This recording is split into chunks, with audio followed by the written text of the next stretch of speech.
So dito kapag nag-hold ang level na to sa 106 key level sa DXY, so mag-continue yan mag-bullish move if mataas yung inflation.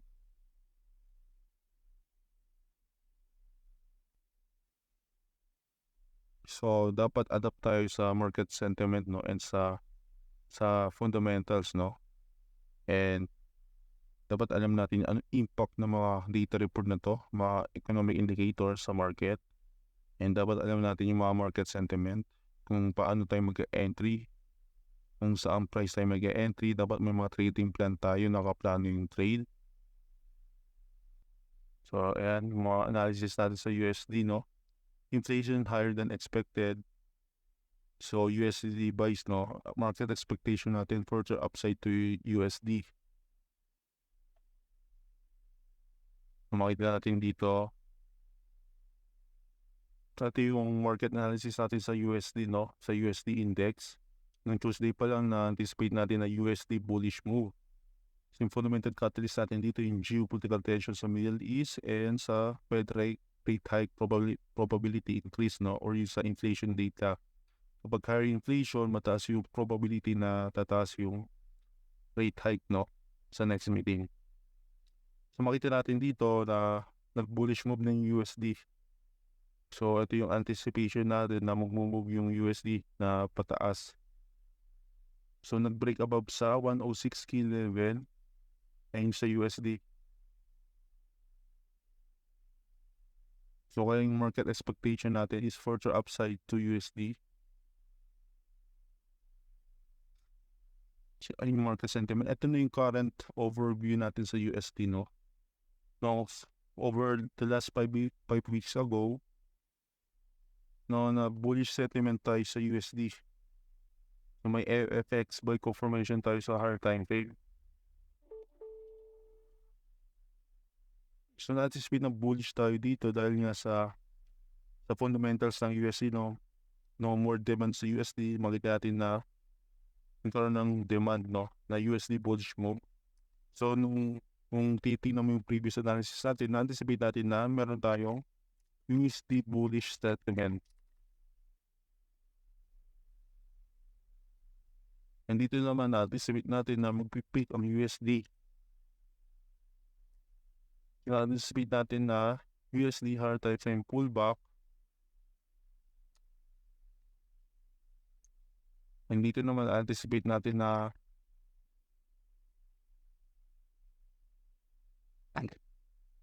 bullish move. Nag-bullish move yun nung Friday. And nag-continue pataas. And dito naman anticipate din natin ng pullback nung Tuesday. So sa previous analysis natin,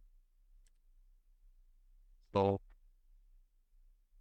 kapag na-anticipate natin na mag-pullback, USD higher time frame pullback, doon tayo mag-exit position ng mga USD buys natin dahil pullback yung market sa USD. Makita natin laki ng pullback na to. Yung Tuesday last week hanggang Wednesday, no? And dito na-anticipate natin tataas yung USD dahil sa US CPI.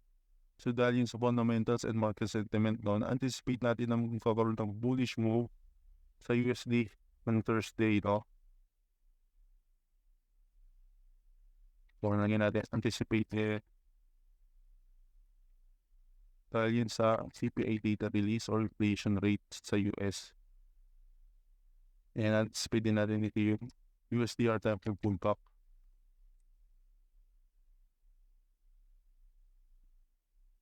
Right now, is if na-hold yung level na to is na-anticipate ko na umutin yung bullish move sa gold sa USD. Na-hold yung level na yan.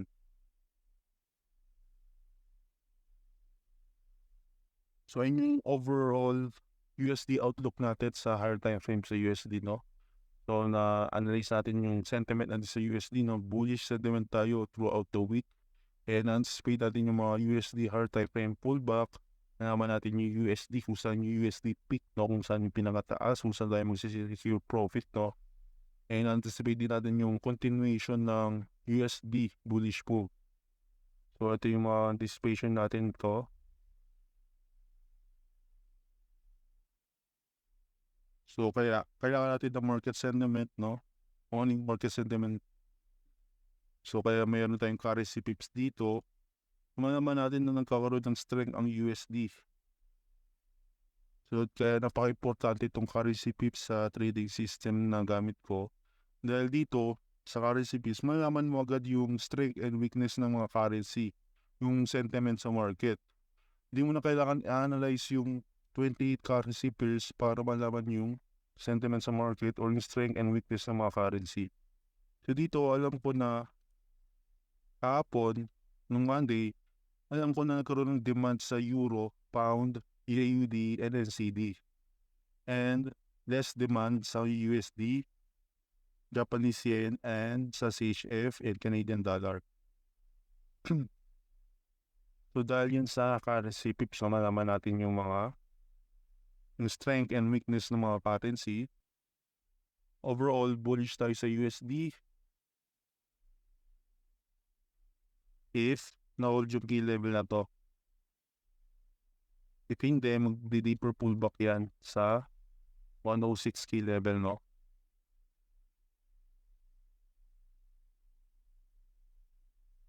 Kapag hindi na-hold yan, mag-break below, possible na pullback dito sa 106 key level.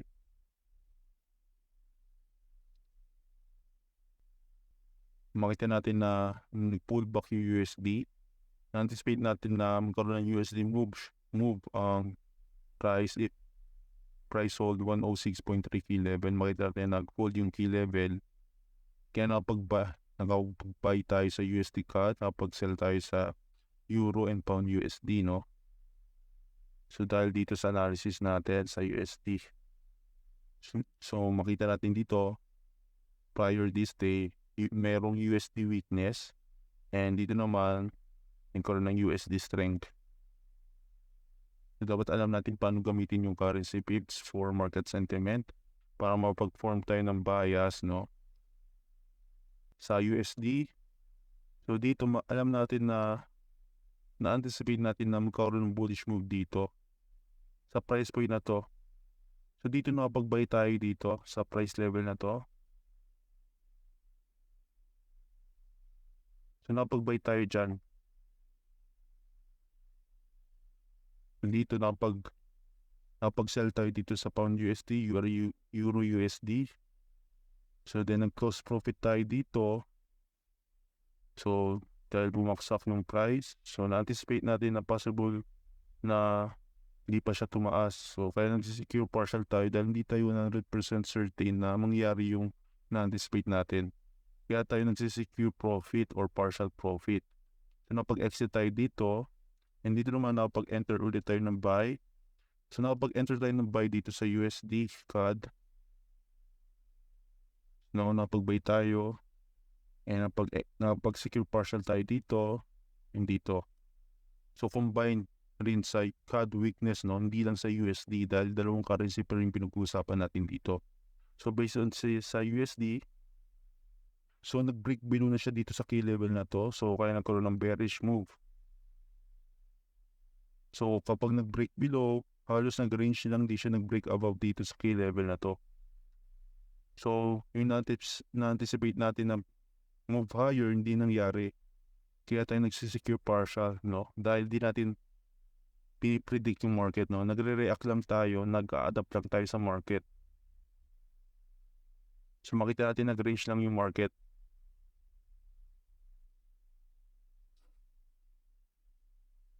Tingnan natin dito.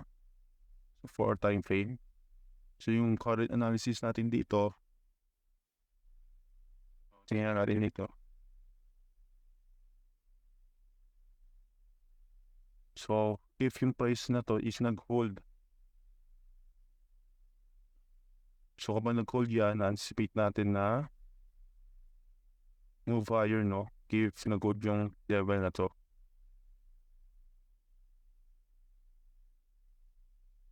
So same na natin. So itong move na to.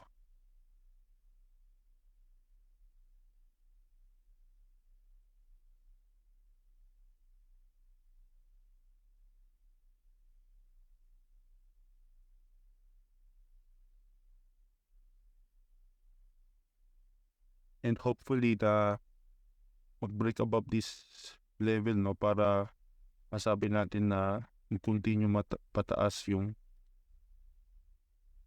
direction sa USD. So then combine natin sa fundamentals, no, and ongoing market sentiment. So right now yung sentiment sa market is USD bearish sentiment.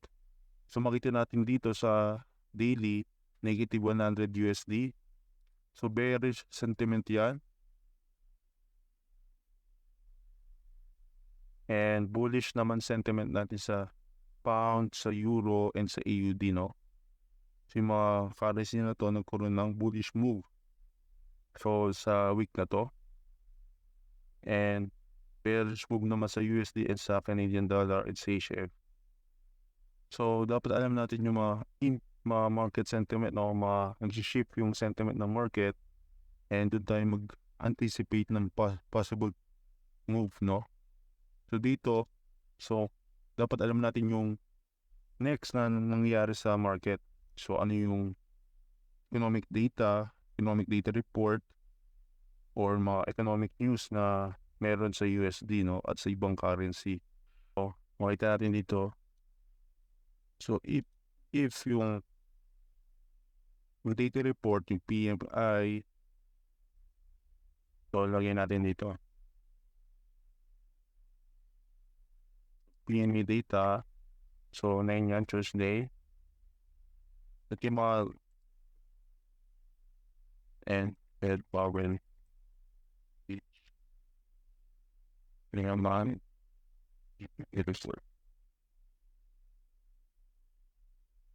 itong apat na to, bantayan natin yan for this week, no? If may leading na optimistic sa USD, for halimbawa nag-iba yung stance sa ni Fed na more aggressive na sila sa rate hike, or yung GDP report is higher than forecast na 4.2%, and optimistic PSE, and optimistic naman yung PMI. So ayun kukos ng USD demand, no? USD strength.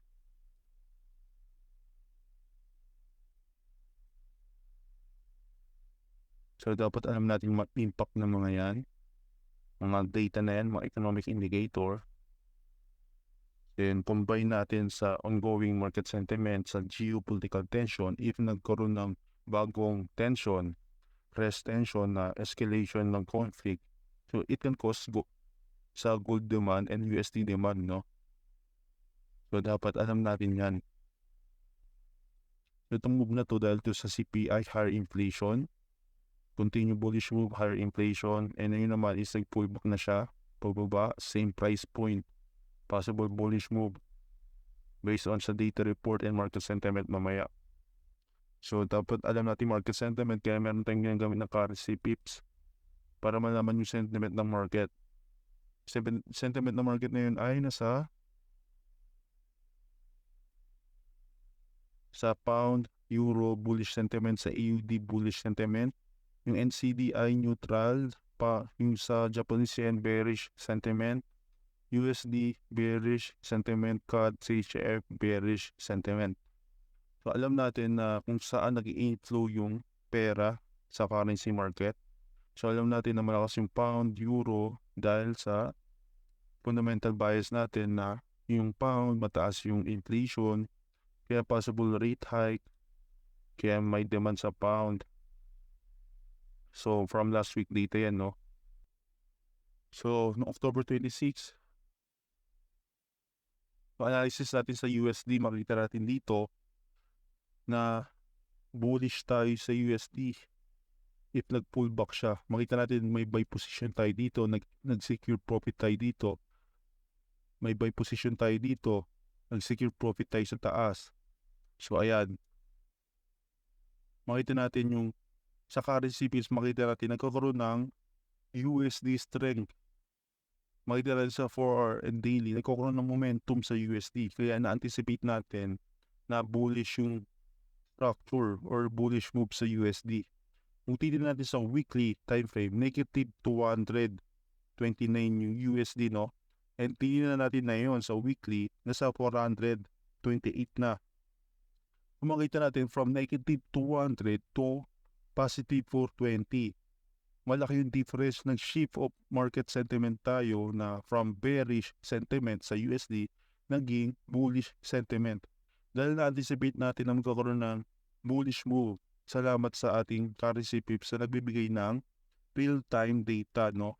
Malalaman agad natin yung sentiment sa market dito based dito sa currency pips tool na gamit natin sa AFX system and combined sa fundamental driver gagaya ng PMI, Gross Domestic Product, PSE, and yung Fed Powell speak plus geopolitical tension na nag-impact sa financial market.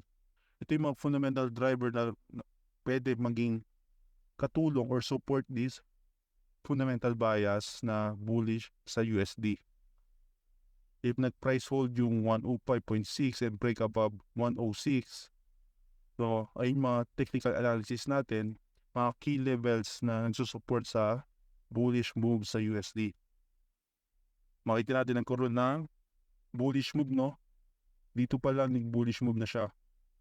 Kung napanood mo yung previous analysis natin last week, so sinabi natin na bearish pa lang, nandito pa lang yung price ng market, bullish na tayo dyan.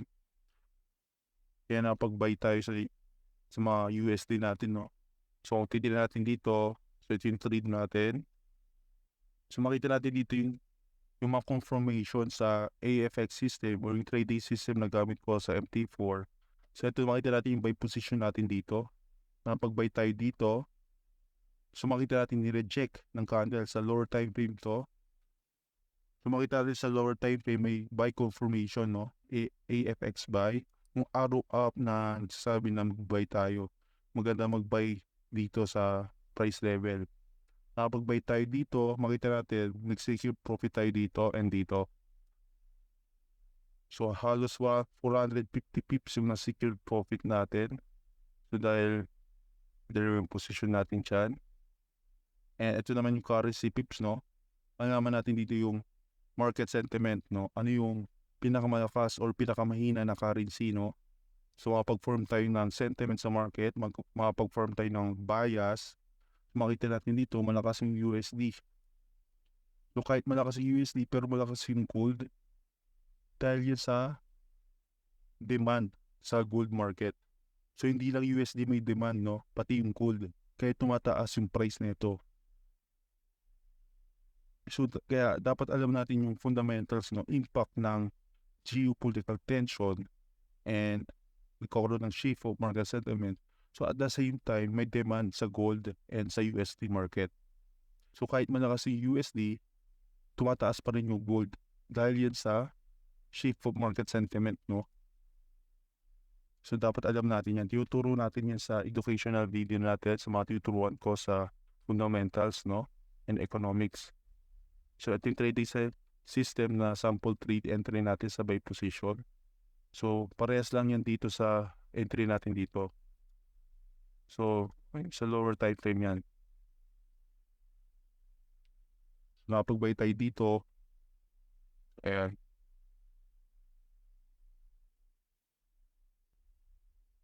Ito naman sa USD versus Canadian dollar for our time frame.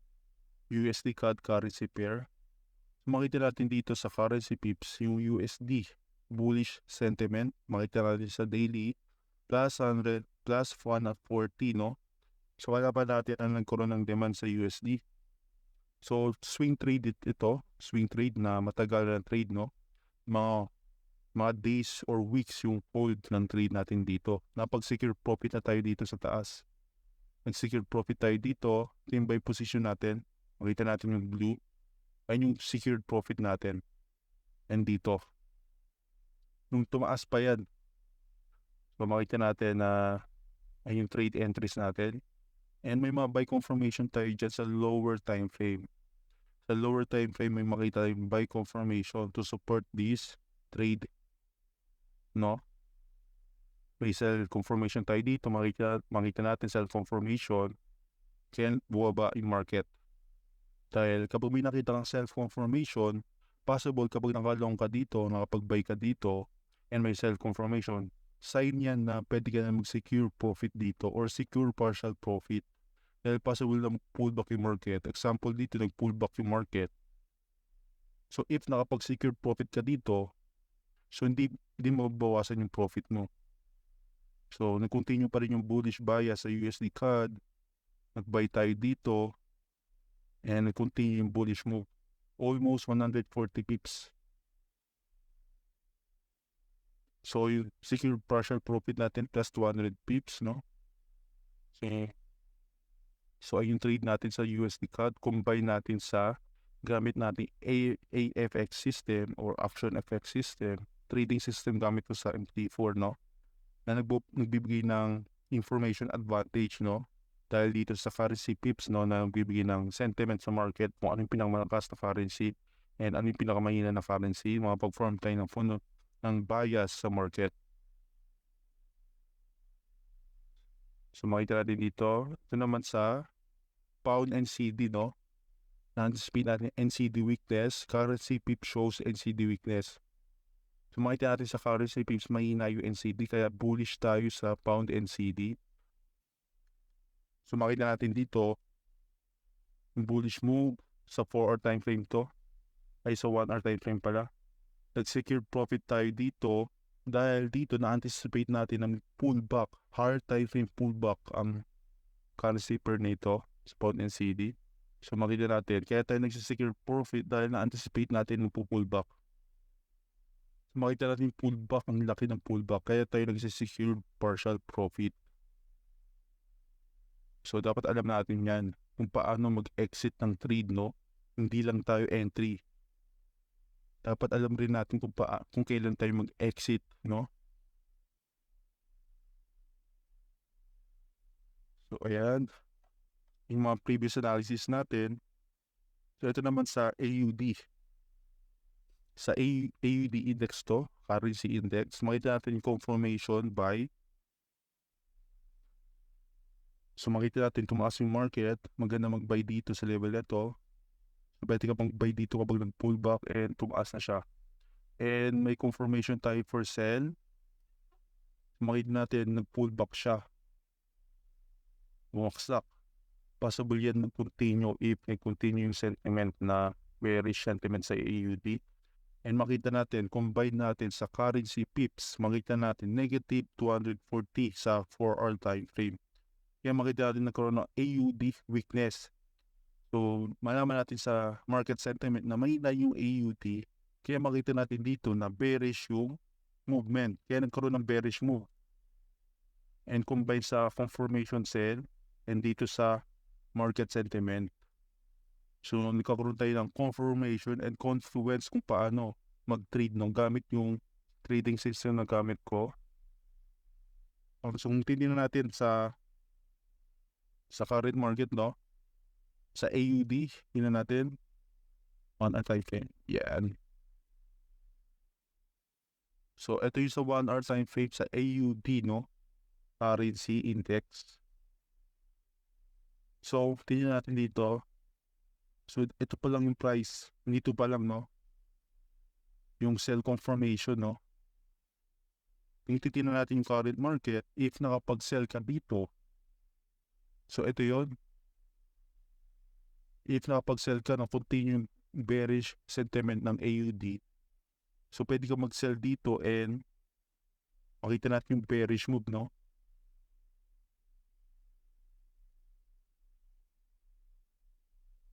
Yan. Kapag sell ka dito, makita natin yung bearish move. So pwede ka mag-secure profit dito and dito kapag nakapag-sell ka ng AUD. So ayun paano gamitin yung mga AFX confirmation natin sa higher time frame. Mas mataas yung accuracy kapag nasa higher time frame tayo. And ito naman yung sa buy confirmation, kapag napag-buy ka dito, tumaas, pwede ka mag-secure profit dito kapag may sell confirmation.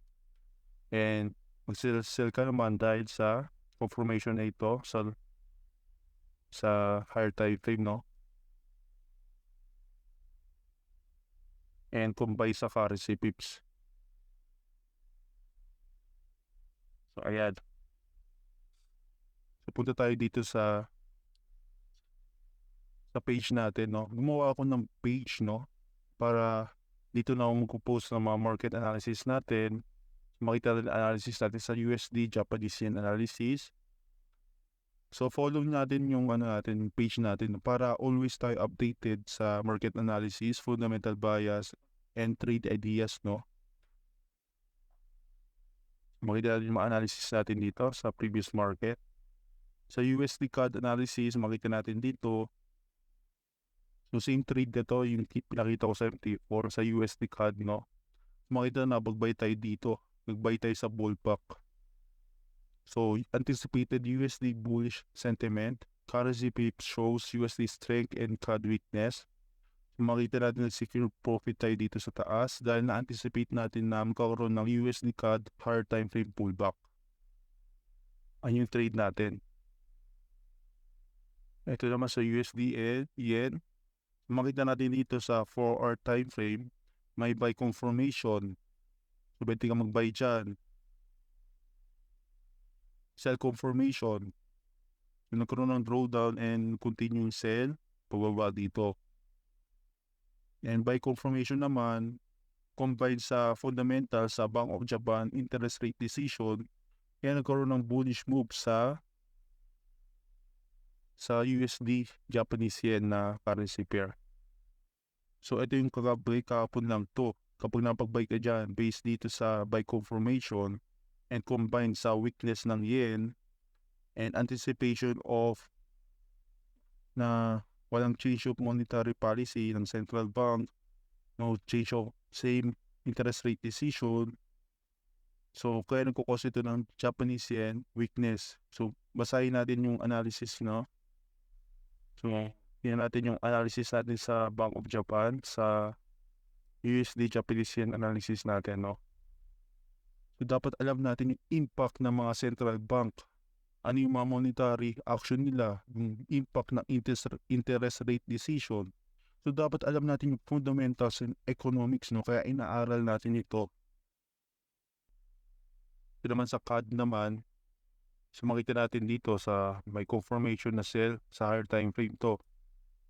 And sa currency pips, pinapakita na negative 750 sa higher time frame sa weekly, yung CAD, Canadian dollar, nagkaroon ng weakness, bearish sentiment. So dito, napag-sell tayo sa USD CAD.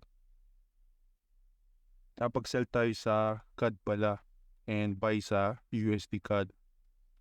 So kapag napag-sell tayo sa CAD, ibig sabihin napag-buy tayo sa USD CAD currency pair. So napag-buy tayo dyan, makita natin binaksak ng Canadian dollar, no? So bearish sentiment. Makita natin yung mga bearish move. So dahil alam natin yung sentiment ng market na bearish sentiment sa Canadian dollar o trade based on fundamentals and market sentiment, currency pips shows CAD weakness, no?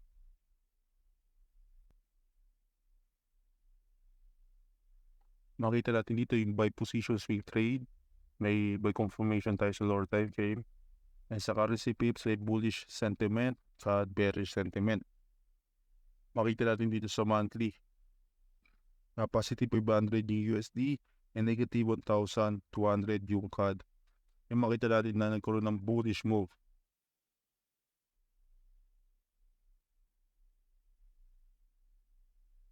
So kapag napag-buy ka dito, pwede ka mag-buy dito sa bullback or dito.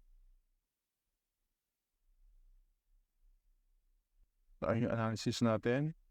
So tingnan natin, no, sa USD, kung ano yung anticipation natin. Makita natin dito. So possible na magkakaroon ng USD weakness and hindi ganun ka hawkish yung Fed interest rate decision. So depende sa decision ng central bank, no? Possible na magkaroon ng weakness sa USD and kung i-retest yung key level na ito. Same key level.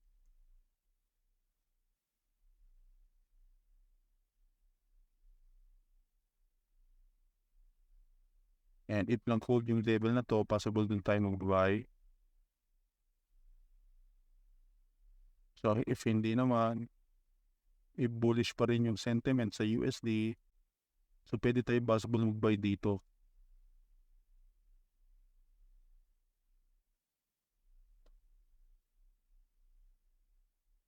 More possible na kapag bearish yung sentiment sa USD, tataas muna siya and continue pababa.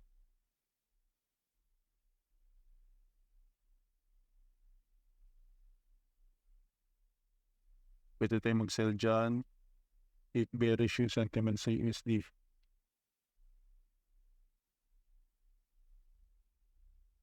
So ito naman sa USD, no? Makita natin yung analysis natin last week na possible na bearish move, no? And makita natin na na-anticipate natin na tataas muna ang USD, no? Kakaroon muna ng strength ang USD. Then, nung nagkaroon ng Fed interest rate decision, interest rate decision sa USD, no? Kung mag-rate hike ba sila, pero expectation is same interest rate, no? Kaya nung walang bagong information na walang bagong information na sinabi sa Fed interest rate decision, no? Kaya nagkaroon ng bearish move. Na-anticipate natin yung bearish move dahil dun sa information na yon. Ayun yung expectation natin or yung bias ko. Kaya nagkaroon ng bearish move, nakita na dito, may sell confirmation. So before pa yung Fed interest rate decision, prior the data release na may sell confirmation na tayo dito. So kapag napag-sell ka dyan or dito, so dahil possible bearish move pa yan.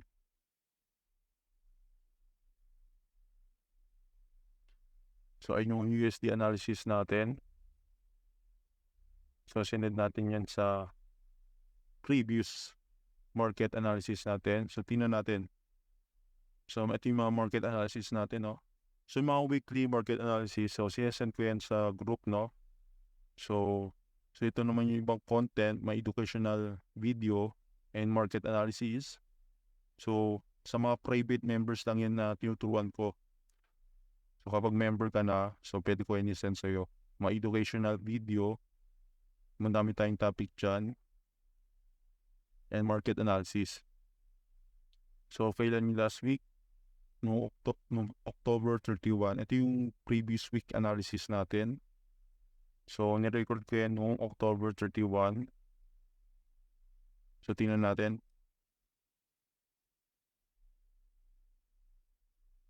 Tingnan natin dito yung sa mga trade ideas natin, mga analysis natin. Makita natin dito na we anticipate bearish move sa USD, no? Na-anticipate natin weakness, no, before pa yung interest rate decision.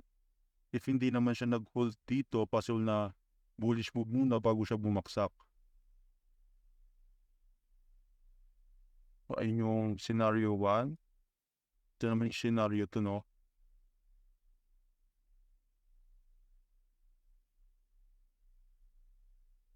So, nagkaroon ng bullish move nung Tuesday to Wednesday and yung Fed interest rate decision na. So, dun tayo nagkaroon ng bearish move, no? Possible sell entry sa USD. Possible na umabot siya dito. So, if nag-hold yan, better tayo mag-buy. If hindi, possible na bearish continuation, no? So, dito, makita natin. So, ito pa lang yung na-anticipate natin sa market. Natataas muna nung last week to, nung Monday, Tuesday. Nung last week, Monday, Tuesday, ito yung last week to. Na-anticipate natin natataas muna bago siya bumaba, no? Makita natin dito, walksack na siya. Break below na yung key level na ito. So, pwede ka mag-sell dito if na-anticipate mo yung weakness sa USD, no? And sell dito sa pullback. So, ayun, makita natin yung weakness sa USD, no? Bearish sentiment sa USD. So, sinend natin yung mga analysis natin sa USD, no? So, makita natin dito may sell confirmation. Sell confirmation for sell entry, no? Maganda mag-sell dito sa price level na ito.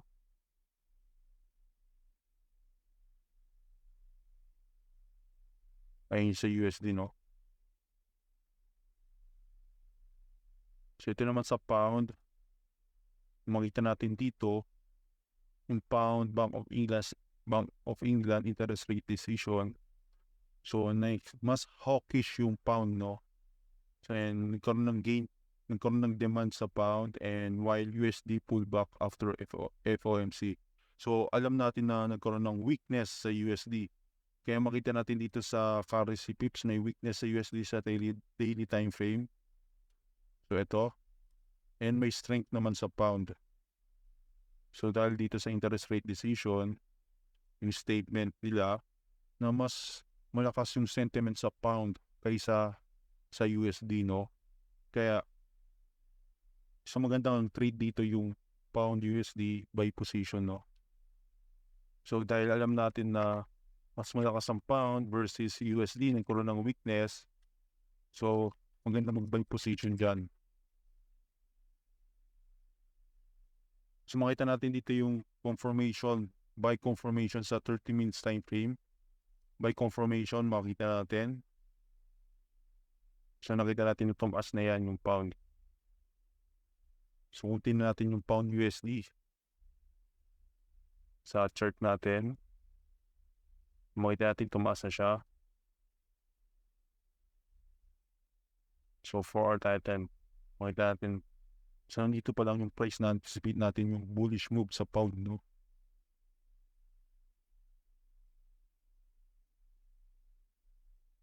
So, ayun yung dapat alam natin yung impact ng mga fundamentals, no, and market sentiment. So, dapat may mga tool tayo na gaya ng currency pips para malaman agad yung sentiment ng market, no? Ano yung real-time information ng mga currency and impact ng mga data report. Yung sa pound analysis natin, ito naman sa gold. So, tingnan natin yung latest update sa pound, no? So, may analysis tayo doon. So, tingnan natin. So, ito. So, ito yung pound analysis natin nung last week, no? So, ito naman nung Friday last week. So, makita natin na may buy confirmation dito. So, makita natin nag-pullback pababa muna bago siya tumaas.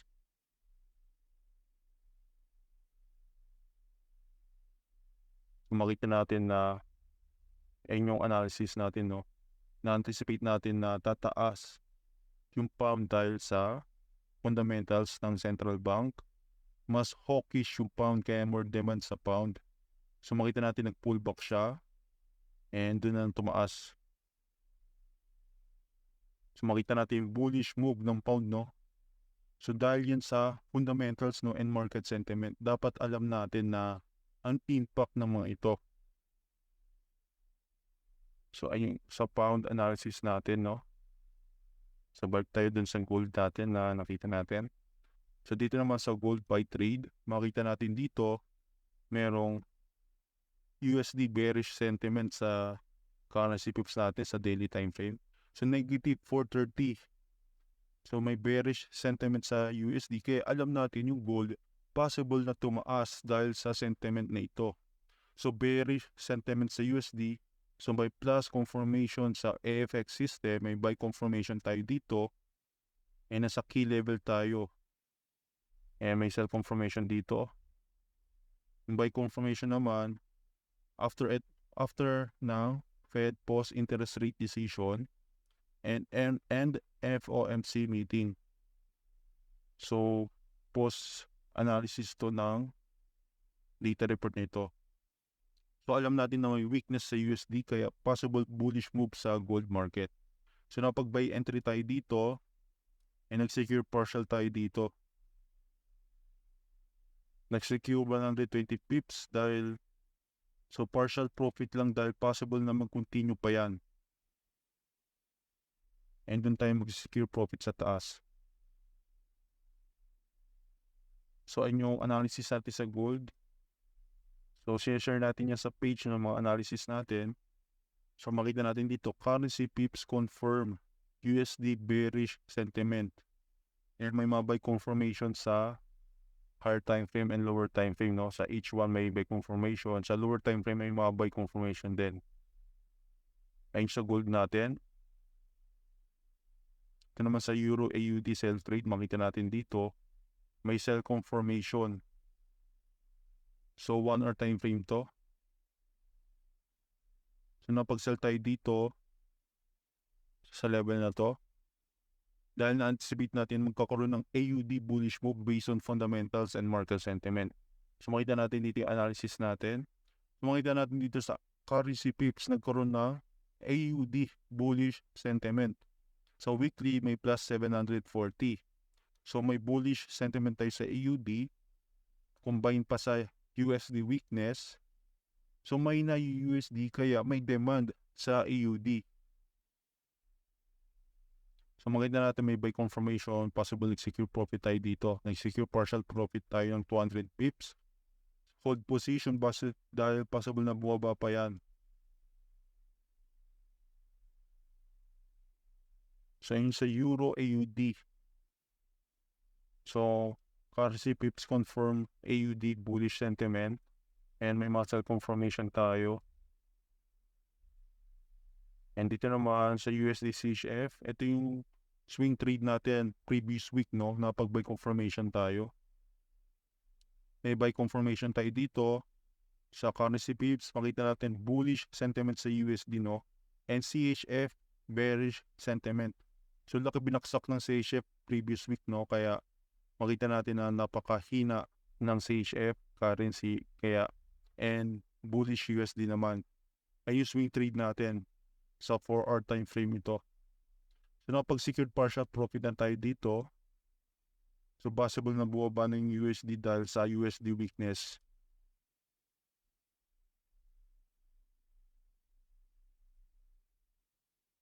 So ay yung buy trade natin sa USD CHF currency pair. So ito naman sa gold. So last week ito. So ito yung previous analysis natin sa gold. Makita natin nag-buy tayo dito, di ba? Napag-buy tayo, bearish sentiment sa USD. And makita natin, no, nag-pull back yung gold dito. Kaya tayo nagsisige profit dahil possible mag-pull back yung gold. So makita natin na nag-pull back siya. Na-adjust natin yung stop loss natin para hindi ma-hit sa break-even. So na yung naka-break-even na tayo. And makita natin bullish move sa gold, no? So dahil ito sa bad. So kailan matanong ng November 3? November 3 is Friday. Ibig sabihin, first week of every month, no? Kapag Friday, first week of Friday ng bagong month, so may NFP data release. So alam natin na dahil ito sa NFP data.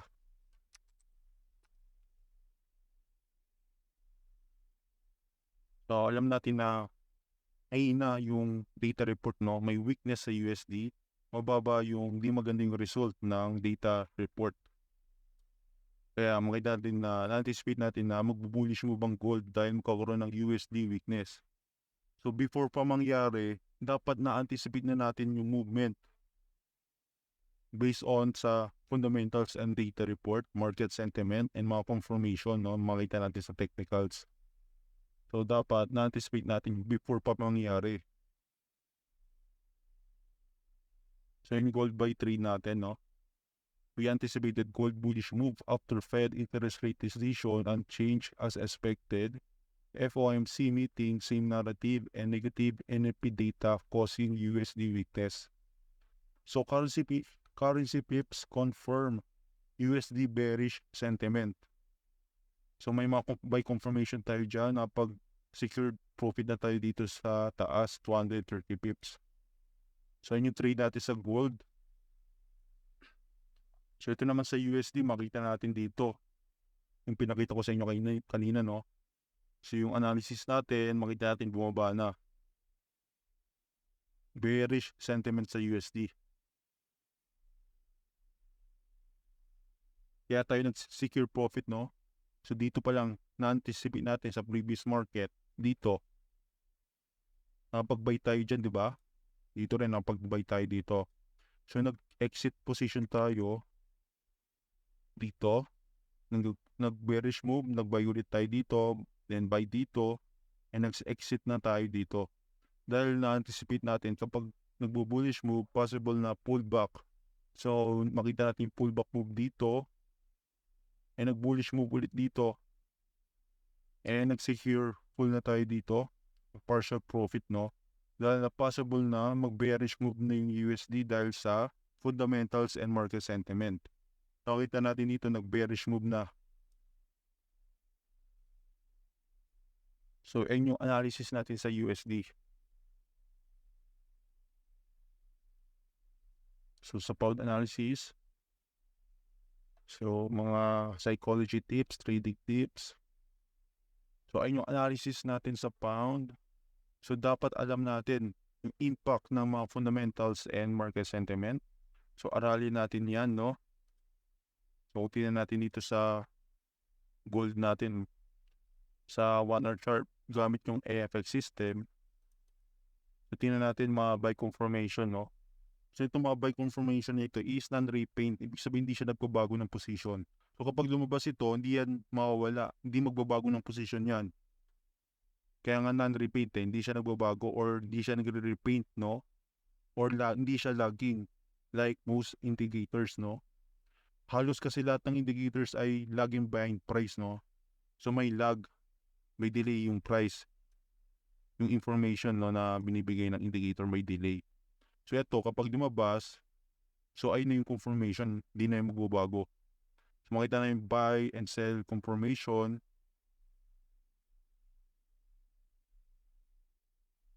Makita natin kapag sinusundan mo lang yung buy and sell confirmation. So itong mga AFX buy and sell confirmation, hindi siya 100% accurate, no?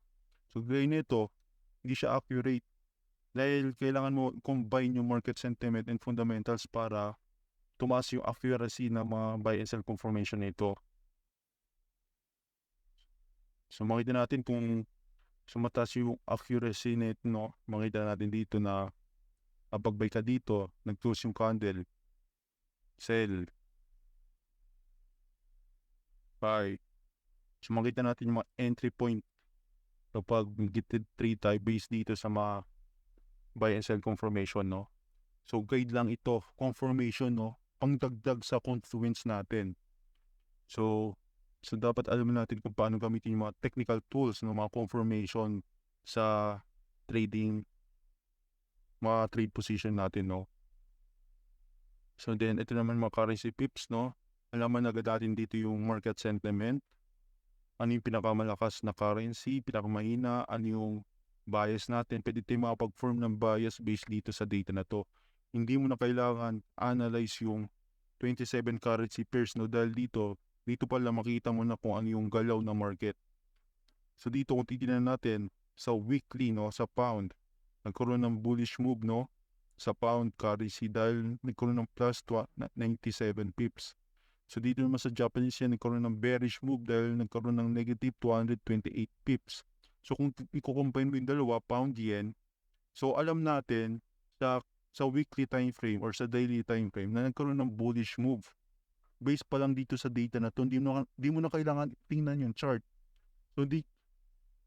So kung titignan natin yung pound yen currency pair, so makita natin yung bullish move. So ayan. So alam agad natin yung direction, market movements, no? Based dito sa currency pips. So kung analyze natin yung pound yen, may buy confirmation dito. Maganda mag-buy dito, no?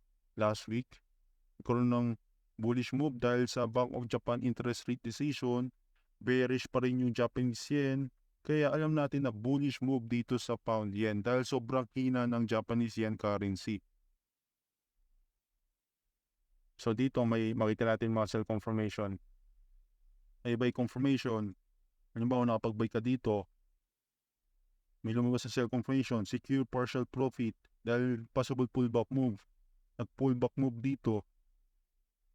So makita natin yung pullback dito and possible buy ulit dito dahil possible mag-continue yung sentiment sa Japanese yen na weakness. Makita natin bullish move. May sell confirmation, possible na mag-secure profit ka dito. Dahil itong sell confirmation, possible na pullback move, no? Kaya, pwede natin gamitin yung mga confirmation na ito, mga arrow na to, for entries, no? Kung saan maganda mag-buy, saan maganda mag-sell, kung saan yung best price mag-sell and buy, no?